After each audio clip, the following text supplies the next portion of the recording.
Hello everyone, welcome for the course Financial Accounting First 20 CP 1 to T of the first semester. Myself Manjula K, Senior Grade Lecturer, DRR Government Polytechnic, Davangere. So this is the session 6. In previous session 5, we discussed some basic term of the accounting.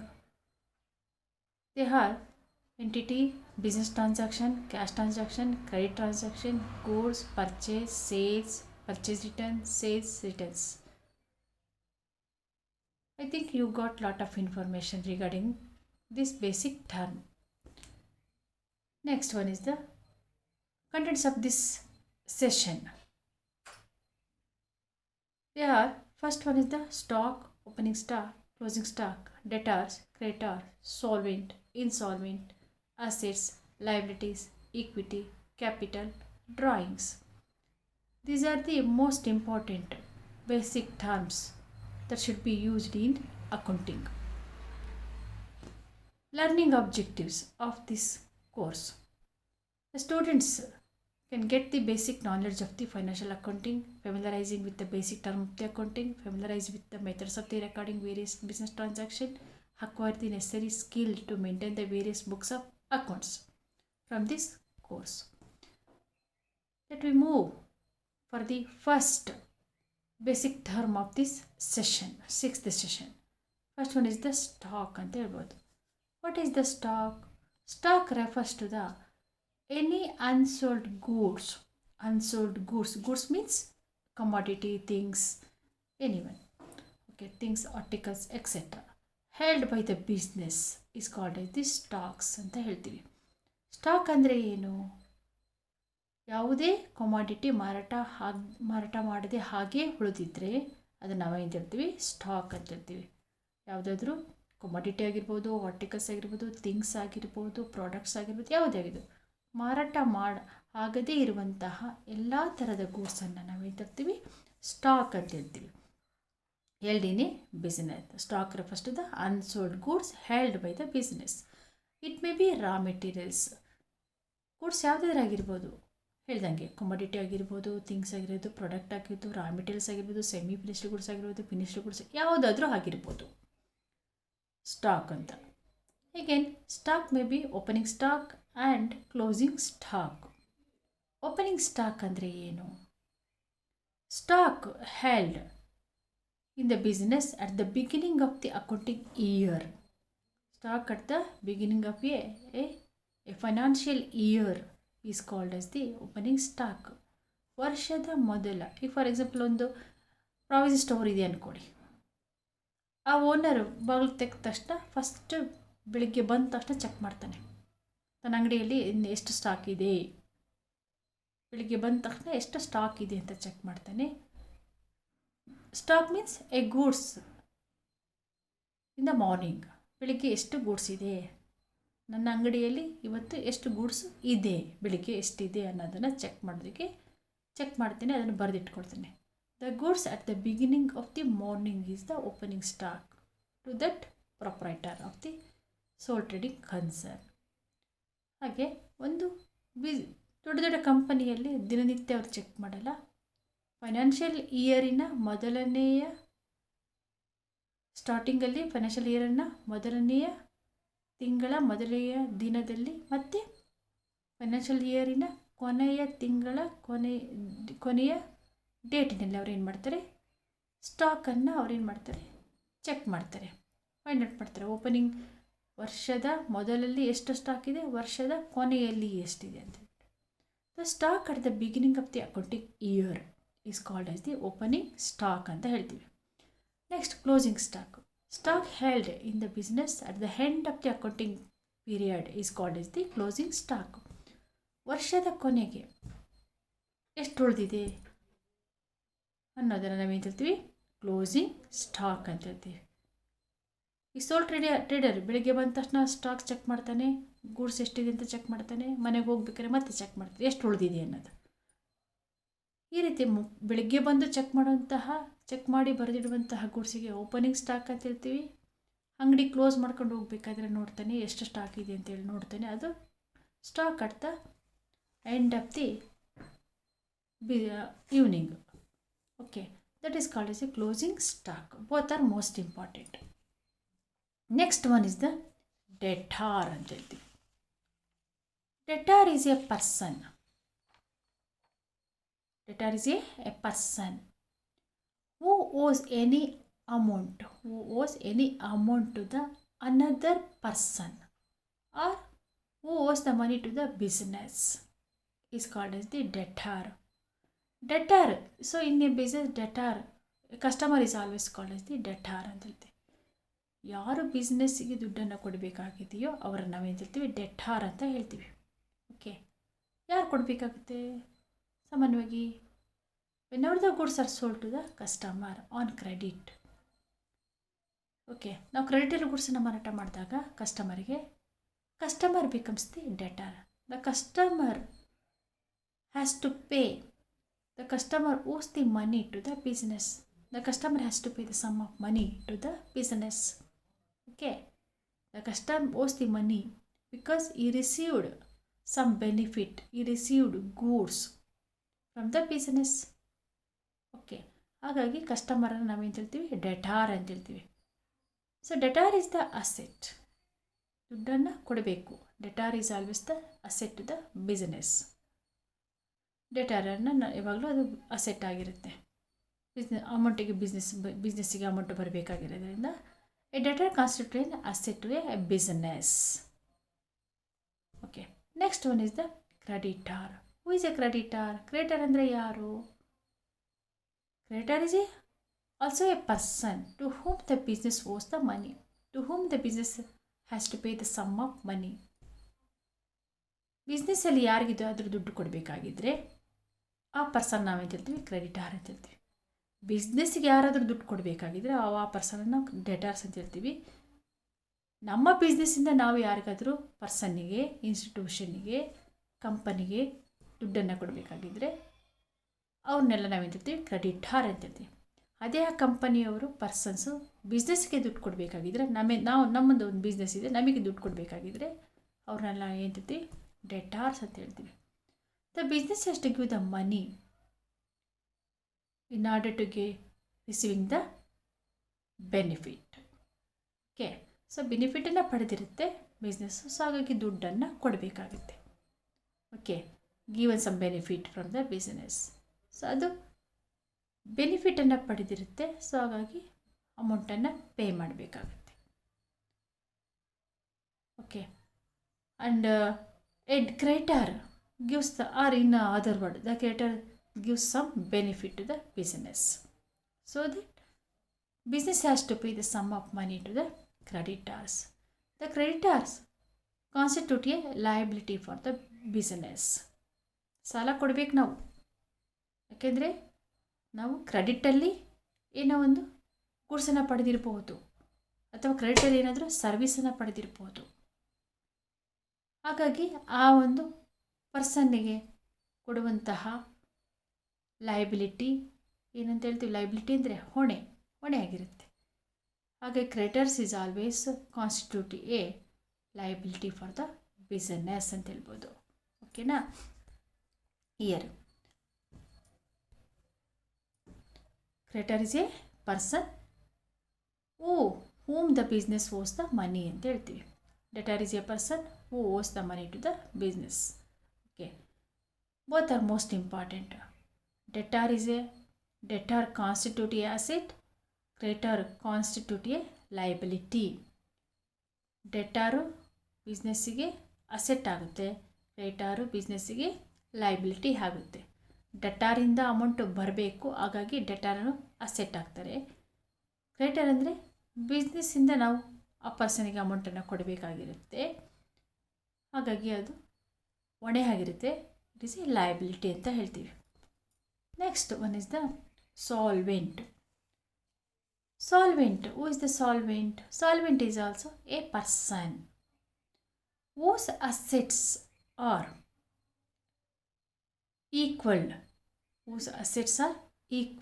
or more than that of the is liability is called as the solvent. Solvent ಅನ್ನೋರು ಯಾರು? Solvent ಅನ್ನೋರು ಒಬ್ಬರು person ಆಗಿರ್ತಾರೆ. ಯಾವ ವ್ಯಕ್ತಿಯ ಆಸ್ತಿ ಅವನ ಹೊಣೆಗಿಂತ ಜಾಸ್ತಿ ಇರುತ್ತೋ ಅಂತಹ ವ್ಯಕ್ತಿಯನ್ನು ಸಾಲ್ವೆಂಟ್ ಅಂತ ಹೇಳ್ತೀವಿ. ಯಾವ ವ್ಯಕ್ತಿಯ ಆಸ್ತಿ ಅವನ ಸಾಲದಕ್ಕಿಂತ ಜಾಸ್ತಿ ಇರುತ್ತೋ ಅಥವಾ ಆ ಸಾಲಕ್ಕೆ ಈಕ್ವಲ್ ಆಗಿರುತ್ತೋ ಅಂಥ ಪರ್ಸನನ್ನು ನಾವು ಸಾಲ್ವೆಂಟ್ ಅಂತ ಹೇಳ್ತೀವಿ. Okay, in other words, when is assets is exits is liability is called as the solvent person. Solvent person always have the capacity to pay off his debts. ಅವನು ಸಾಲ ತೊಗೊಂಡಿದ್ರೆ ಸಾಲವನ್ನು ವಾಪಸ್ಸು ಕೊಡುವಂತಹ ಅವನಿಗೆ ಕೆಪಾಸಿಟಿ ಇರುತ್ತೆ. ಯಾರಿಗೆ? ಸಾಲ್ವೆಂಟ್ ಪರ್ಸನ್ಗೆ. ಇನ್ಸಾಲ್ವೆಂಟ್ ಪರ್ಸನ್ ಅಂದರೆ ಯಾರು? ಯಾರಿಗೆ ಕೆಪಾಸಿಟಿ ಇರೋದಿಲ್ಲ ಅವನನ್ನು ಇನ್ಸಾಲ್ವೆಂಟ್ ಪರ್ಸನ್ ಅಂತ ಹೇಳ್ತೀವಿ. A business man who is said to be insolvent. Insolvent ಅಂತ ಯಾರಿಗೆ ಹೇಳ್ತೀವಿ? When is not able to pay is liability in full. ಅವನ ಸಾಲವನ್ನು ತೀರಿಸೋದಕ್ಕೆ ಸಾಧ್ಯ ಇಲ್ಲೋ, ಅವನು ತೆಗೆದುಕೊಂಡ ಸಾಲವನ್ನು ವಾಪಸ್ ಕೊಡೋದಕ್ಕೆ ಅವನಿಗೆ ಕೆಪಾಸಿಟಿ ಇಲ್ವೋ ಅಂಥ ಪರ್ಸನ್ ನಾವು ಇನ್ಸಾಲ್ವೆಂಟ್ ಪರ್ಸನ್ ಅಂತ ಹೇಳ್ತೀವಿ. So generally insolvent persons asset is always less than is liability. ಅವನ ಆಸ್ತಿ ಯಾವಾಗಲೂ ಅವನ ಸಾಲಕ್ಕಿಂತ ಕಡಿಮೆ ಇರುತ್ತೆ ಅಥವಾ ಆಸ್ತಿ ಇಲ್ಲದೇ ಇರಬಹುದು. ಅಂತಹ ವ್ಯಕ್ತಿಯನ್ನು ನಾವೇನು ಹೇಳ್ತೀವಿ? ಇನ್ಸಾಲ್ವೆಂಟ್ ಅಂತ ಹೇಳ್ತೀವಿ. Next one is the asset. What is the asset? Asset ಅಂದರೆ ಏನು? So the asset are generally any properties resource which are owned by the business entity. Any asset. Asset ಅಂದರೆ ಏನು? ಜನರಲಿ ಬಿಸ್ನೆಸ್ಸಲ್ಲಿರುವಂತಹ ಯಾವುದೇ ಒಂದು ಪ್ರಾಪರ್ಟೀಸ್, ಆಸ್ತಿಗಳನ್ನು ಆಸ್ತಿ ಅಂತ ಹೇಳ್ತೀವಿ. ಪ್ರಾಪರ್ಟೀಸ್ ಆಗಿರ್ಬೋದು, ರಿಸೋರ್ಸ್ ಆಗಿರ್ಬೋದು, ಅವನ್ನೆಲ್ಲ ನಾವೇನು ಹೇಳ್ತೀವಿ? ಅಸೆಟ್ ಅಂತ ಹೇಳ್ತೀವಿ. A sufficient things of the value owned by the concern. It means enough, ಸಾಕಷ್ಟು ಇರುವಂತಹ ಥಿಂಗ್ಸ್ ಇರುವಂತಹ ಒಂದು ವ್ಯಾಲ್ಯೂ ಇರುವಂತಹ ಎಲ್ಲ ಥಿಂಗ್ಸನ್ನು ನಾವೇನು ಹೇಳ್ತೀವಿ? ಅಸೆಟ್ ಅಂತ ಹೇಳ್ತೀವಿ. ವ್ಯಾಲ್ಯೂ ಇರುವಂಥ ಎಲ್ಲ ಥಿಂಗ್ಸನ್ನು ನಾವು ಅಸೆಟ್ ಅಂತ ಹೇಳ್ತೀವಿ. Asset includes tangible assets and intangible assets. So according to their mobility, according to their immobility, assets can be classified as the tangible asset, intangible assets. Again, they were classified as the current asset and fixed asset. On the basis of their easy convert into a cash. Fixed asset cannot be easily converted into a cash. It's called as a fixed asset. Current assets are easily converted into a cash. Is called as the current asset. Okay, so asset may be classified as tangible asset, intangible asset, current asset, fixed asset. ಈ ರೀತಿ ಇರುವಂಥ ಅಸೆಟನ್ನು ನಾವು ಕ್ಲಾಸಿಫೈಯನ್ನು ಮಾಡ್ತೀವಿ. Here in asset we find several example. Asset may be tangible asset ಅಂತ ಹೇಳಿದೆ. Tangible asset ಅಂದರೆ ಯಾವುದು? The assets which can be move, which can be easily converted into a cash, which can be seen is called as the tangible asset. ಯಾವ್ಯಾವುದು tangible asset? Land and building ಆಗಿರ್ಬೋದು, furniture, cash, plant and machinery, patents,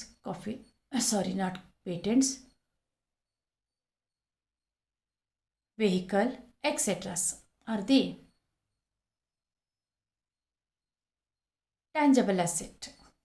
okay, tangible asset ಅಂತ ಬಂದಾಗ land and building ಆಗಿರ್ಬೋದು, furniture ಆಗಿರ್ಬೋದು, cash ಆಗಿರ್ಬೋದು, vehicle ಆಗಿರ್ಬೋದು, machineries ಆಗಿರ್ಬೋದು, cash ಆಗಿರ್ಬೋದು, ಇವನ್ನೆಲ್ಲ ನಾವೇನು ಹೇಳ್ತೀವಿ? Tangible asset. ಈ ಎಲ್ಲ ಅಸೆಟನ್ನು ನಾವು ಈಸಿಯಾಗಿ ನೋಡ್ಬೋದು, ಮುಟ್ಬೋದು. ಇವುಗಳನ್ನು ಟ್ಯಾಂಜಬಲ್ ಅಸೆಟ್ ಅಂತ ಹೇಳ್ತೀವಿ. And further this tangible assets can be classified as the current asset and fixed asset. Current asset ಮತ್ತು ಫಿಕ್ಸ್ಡ್ ಅಸೆಟ್ ಆಗಿ ನಾವು ಕನ್ವರ್ಟ್ ಮಾಡ್ತೀವಿ. ಫಿಕ್ಸ್ಡ್ ಅಸೆಟ್ ಅಂದರೆ ಲ್ಯಾಂಡ್ ಆ್ಯಂಡ್ ಬಿಲ್ಡಿಂಗ್, ಮೆಷಿನರೀಸ್, ಇವನ್ನೆಲ್ಲ ಫರ್ನಿಚರ್, ಇವನ್ನೆಲ್ಲ ಫಿಕ್ಸ್ಡ್ ಅಸೆಟ್ ಅಂತ ಹೇಳ್ತೀವಿ. Cash, gold, certificate, stocks, goods ಇವನ್ನೆಲ್ಲ ಕರೆಂಟ್ ಅಸೆಟ್ ಅಂತ ಹೇಳ್ತೀವಿ. ಓಕೆ, ಈ ಎಲ್ಲವನ್ನು ನಾವು ಈಸಿಯಾಗಿ ಕ್ಯಾಶ್ಗೆ ಕನ್ವರ್ಟ್ ಮಾಡ್ಬೋದು. ಯಾವುದನ್ನು ಕ್ಯಾಶ್ ಈಸಿಯಾಗಿ ಮೂವ್ ಮಾಡ್ಬೋದು. ಗೋಲ್ಡನ್ನು ಈಸಿಯಾಗಿ ಕ್ಯಾಶಿಗೆ ಕನ್ವರ್ಟ್ ಮಾಡ್ಬೋದು. ಸ್ಟಾಕನ್ನು ಈಸಿಯಾಗಿ ಕ್ಯಾಶಿಗೆ ಕನ್ವರ್ಟ್ ಮಾಡ್ಬೋದು. ಹಾಗಾಗಿ ಅವನ್ನೆಲ್ಲ ಕರೆಂಟ್ ಅಸೆಟ್ ಅಂತ ಹೇಳ್ತೀವಿ. Okay, next intangible asset. Intangible asset ಅಂದರೆ ಏನು? So intangible asset cannot be seen or touch. Assets which cannot be seen or touch is called as the intangible asset. Example ಕೊಡಬೇಕಾದ್ರೆ ಅವನು copy right ಹೇಳ್ಬೋದು, good will ಹೇಳ್ಬೋದು, patents ಹೇಳ್ಬೋದು. Okay, they doesn't have the any physical existence but they have the value is called as the intangible asset. Next one is the liabilities. The word liability is derived from the French word lier ಅಂತ ಹೇಳ್ತೀವಿ, which means bind ಅಂತ ಹೇಳ್ತೀವಿ. It means a claim of others against the business. That means amount due from the business to the other, whatever the amount due to any other person. So in business, some amount has to be paid to the other person, either for money borrowed or for getting the services on credit. ಕ್ರೆಡಿಟಲ್ಲಿ ಗೂಡ್ಸನ್ನು ತಗೊಂಡಿದ್ರೆ, ಗೂಡ್ಸನ್ನು purchase ಮಾಡಿದರೆ ಅಥವಾ ಸರ್ವಿಸನ್ನು ಪಡೆದಿದ್ದರೆ ಅದಕ್ಕೆ ನಾವು ಅಮೌಂಟನ್ನು ಪೇ ಮಾಡಬೇಕಾಗುತ್ತೆ. ದಟ್ ಈಸ್ ದ ಲಯಬಿಲಿಟಿ ಅಂತೇಳಿ. So a claim of the others ಅಂತ ಹೇಳ್ಬೋದು, ಬೇರೆಯವರ ಹೊಣೆ ಅಂತಲೇ ಹೇಳ್ತೀವಿ. To a business is called as the liability. So liabilities are the debts. It is also called as the debts owed by the business entity to the outsider. So ಔಟ್ಸೈಡವ್ರಿಗೆ ಏನಾದರೂ amount ಕೊಡಬೇಕಾಗಿದ್ದರೆ ಅದು ನಾವೇನು ಹೇಳ್ತೀವಿ, liability, claim of the others ಅಂತಲೇ ಹೇಳ್ತೀವಿ ನಾವು. Okay, for example amount due to the supplier. ನಾವು ಗೂಡ್ಸನ್ನು ಸಪ್ಲೈ ಮಾಡಿರ್ತಾರೆ, ಅವ್ರಿಗೆ ಕ್ಯಾಶ್ ಕೊಟ್ಟಿರಲ್ಲ, ದಟ್ ಈಸ್ ದ ಲಯಬಿಲಿಟಿ. ಕೊಡೋ ತನಕ ಲಯಬಿಲಿಟಿ. Bills payable. ಸೊ ಬಿಲ್ಲನ್ನು ಪ್ರಕಾರ ನಾವು ಅಮೌಂಟನ್ನು ಪೇ ಮಾಡಬೇಕಾಗುತ್ತೆ. ಲೋನ್ ಫ್ರಮ್ ದ ಬ್ಯಾಂಕಿಂದ ಲೋನ್ ತೊಗೊಂಡಿರ್ತೀವಿ, ಆ ಲೋನನ್ನು ನಾವು ವಾಪಸ್ ಮಾಡಬೇಕಾಗುತ್ತೆ. That is the liability. Unpaid expenses, ಎಂಪ್ಲಾಯೀಸಿಗೆ ವೇಜಸ್ ಕೊಟ್ಟಿರಲ್ಲ, ಸ್ಯಾಲರಿ ಕೊಟ್ಟಿರಲ್ಲ, ಫ್ಯಾಕ್ಟ್ರಿ ರೆಂಟ್ ಕೊಟ್ಟಿರಲ್ಲ. ಓಕೆ, ಇವನ್ನೆಲ್ಲ ನಾವೇನು ಹೇಳ್ತೀವಿ, ಲಯಬಿಲಿಟಿ ಅಂತ ಹೇಳ್ತೀವಿ. ಔಟ್ಸ್ಟ್ಯಾಂಡಿಂಗ್ ಎಕ್ಸ್ಪೆನ್ಸಸ್, ಔಟ್ಸ್ಟ್ಯಾಂಡಿಂಗ್, ಓಕೆ, ಇವನ್ನೆಲ್ಲ ನಾವು ಲಯಬಿಲಿಟೀಸಿಗೆ ನಾವು ತೊಗೊಳ್ತೀವಿ. Next one is the equity. Equity means claim against the asset of an enterprises. Equity ಅಂದರೆ ಏನು? Claim against the assets of an enterprises. Claim nothing but rights in the assets of an enterprise. Generally, owner have the equity in a business. Owners have the rights in the assets of the business. Okay, proprietor, owner. Then who is the proprietor? Proprietor is a person who commences the business, who contributes its money into a business. Is called as the proprietor. So only the ಪ್ರೊಪ್ರೈಟರಿಗೆ ಮಾತ್ರ, ಓನರಿಗೆ ಮಾತ್ರ, ಬಿಸ್ನೆಸ್ಸನ್ನು establish ಮಾಡಿರುವಂಥ ಓನರಿಗೆ ಮಾತ್ರ ಅಲ್ಲಿರುವಂಥ ಅಸೆಟನ್ನು use ಮಾಡುವಂತಹ ಒಂದು authority ಇರುತ್ತೆ. ಓಕೆನಾ? Then what is the capital? Capital ಅಂದರೆ ಏನು? The amount of moneys worth. Okay, ದುಡ್ಡನ್ನು ಕಾಂಟ್ರಿಬ್ಯೂಟ್ ಮಾಡ್ಬೋದು, ಅಥವಾ ಅಮೌಂಟಿಗೆ ಬದಲಿಗೆ ಗೂಡ್ಸನ್ನು, ಅಸೆಟನ್ನು ಕಾಂಟ್ರಿಬ್ಯೂಟ್ ಮಾಡಿದರೆ, ಇನ್ವೆಸ್ಟ್ ಮಾಡಿದರೆ, ಇಂಟ್ರೊಡ್ಯೂಸ್ ಮಾಡಿದರೆ, that is called as the capital to the business. If money or moneys worth in a asset are introduced by the proprietor to a business is called as the capital. So whatever the money's worth contributed, invested by a businessman to a business is called as the capital. ಒಂದು ಬಿಸ್ನೆಸ್ಸನ್ನು ಪ್ರಾರಂಭ ಮಾಡಬೇಕಪ್ಪ, ಪ್ರಾರಂಭ ಮಾಡೋದಕ್ಕೆ cash ಬೇಕು, amount ಬೇಕು, asset ಬೇಕು. ಈ ಎಲ್ಲವನ್ನು ಕಾಂಟ್ರಿಬ್ಯೂಟ್ ಮಾಡಿದರೆ, ಬಿಸ್ನೆಸ್ಸಿಗೆ ಹಾಕಿದರೆ, ಇವು ನಾವು ಹೇಳ್ತೀವಿ ಕ್ಯಾಪಿಟಲ್ ಅಂತ ಹೇಳ್ತೀವಿ. So the capital is generally contributed by the owner ಅಂತ ಹೇಳ್ತೀವಿ. It is a owners claim, owners right. Okay, so ಇನ್ನು capital the most important concept is net worth. Net worth ಅಂದರೆ ಏನು? Net worth of the business means aggregate amount of the proprietor's capital. Aggregate amount of the proprietor's capital, resource and profit is called as the net worth. Here is a one equation ಇದೆ. Net worth can be calculated by using the equation. Net worth ಅನ್ನು calculation ಮಾಡೋಕ್ಕೆ ಒಂದು equation ಏನಪ್ಪ equation ಅಂದರೆ net worth calculation ಮಾಡೋದು. Total net worth ಅದನ್ನು excess ಅಂತ ಹೇಳ್ತೀವಿ. ಅದಕ್ಕೆ ಅದರಲ್ಲಿ ನಾವು ಏನನ್ನು ಆ್ಯಡ್ ಅಪ್ ಮಾಡ್ತೀವಿ ಅಂದರೆ ನೆಟ್ವರ್ತನ್ನು ಕ್ಯಾಲ್ಕುಲೇಷನ್ ಮಾಡೋಕ್ಕೆ, ಫೈಂಡ್ ಔಟ್ ಮಾಡೋಕ್ಕೆ ಕ್ಯಾಪಿಟಲ್ ಎಷ್ಟಿದೆಯೋ ಅಷ್ಟನ್ನು, ರಿಸರ್ವ್ಸ್ ಏನೇ ಅಕ್ಯುಮುಲೇಟೆಡ್ ಪ್ರಾಫಿಟ್ ಆಗಿರ್ಬೋದು, ಈ ಎರಡರಲ್ಲಿ ನಾವು ಏನು ಮಾಡಬೇಕಾಗುತ್ತೆ, ಏನಾದರೂ ಲಾಸ್ ಇದ್ದರೆ ಲೆಸ್ಸನ್ನು ಮಾಡಿದಾಗ ಬರುವಂತಹ ನೆಟ್ ವ್ಯಾಲ್ಯೂವನ್ನು ನಾವು ನೆಟ್ ವರ್ತ್ ಅಂತ ಹೇಳ್ತೀವಿ. Okay, next one is the nature of the capital. So the capital always indicates the owner or proprietor. Capital is the owner's claim, so it is a liability. ಅವನು ಪ್ರೊಪ್ರೈಟರು ಕ್ಯಾಪಿಟಲನ್ನು contribute ಮಾಡಿದ್ರು, ಅಮೌಂಟನ್ನು contribute ಮಾಡೋದು ಅಥವಾ ಅಸೆಟ್ಟನ್ನು contribute ಮಾಡೋದ್ರಿಂದ ಅವನು ಬಿಸ್ನೆಸ್ಸನ್ನು ಕೊನೆಯಲ್ಲಿ close ಮಾಡಬೇಕಾದ್ರೆ ಅವನ್ನೆಲ್ಲ ವಾಪಸ್ಸು ಪಡಿಬೇಕು. It is a liability of the owner ಅಂತ ಇನ್ ಸಿಂಪಲ್ ವರ್ಡಲ್ಲಿ ಹೇಳ್ತಾ ಹೋಗ್ತೀವಿ. So it is always shown in credit side. Capital always indicate the owner. Owner gives some benefit to the business, so it is a credit ಅಂತಲೇ ಹೇಳ್ತೀವಿ. Capital is always show in credit side because the capital account indicate the owner, proprietor gives some benefit to the business. Okay, it is a representative personal account. ಮುಂದೆ ಬರುತ್ತೆ, explain ಮಾಡ್ತೀನಿ. Capital is A representative personal account. Capital represents the owner and the person due to this reason. Next one, the drawing. Drawing refers to any cash, goods or asset withdrawn by the proprietor or the owner from the business for his domestic purpose, for his personal use is called as the drawing. Okay, owner business ಪ್ರಾರಂಭ ಮಾಡೋದೇ ತನ್ನ personal ಬೆನಿಫಿಟ್ಟಿಗೋಸ್ಕರ. So ಹಾಗಾಗಿ ಕೆಲವೊಂದು ಸರಿ ಅವನೇನು ಮಾಡ್ತಾನೆ, ಬಿಸ್ನೆಸ್ಸಿನ ಕ್ಯಾಶನ್ನು use ಮಾಡ್ಕೋಬೋದು ತನ್ನ ಸ್ವಂತ ಖರ್ಚಿಗೆ. ಅಲ್ಲಿರುವಂಥ ಗೂಡ್ಸನ್ನು ಸ್ವಂತ ಖರ್ಚಿಗೆ ಉಪಯೋಗಿಸ್ಕೋಬೋದು, ಅಲ್ಲಿರುವಂಥ ಅಸೆಟನ್ನು ತಾನು ಉಪಯೋಗಿಸ್ಕೋಬೋದು. ಅದನ್ನು ನಾವು ಹೇಳ್ತಿರ್ತೀವಿ ಡ್ರಾಯಿಂಗ್ ಅಂತ ಹೇಳ್ತೀವಿ. The drawing account indicate the proprietor. Only the proprietor have the right to get benefit from the business. So drawing account get benefit from the business, receives the benefit.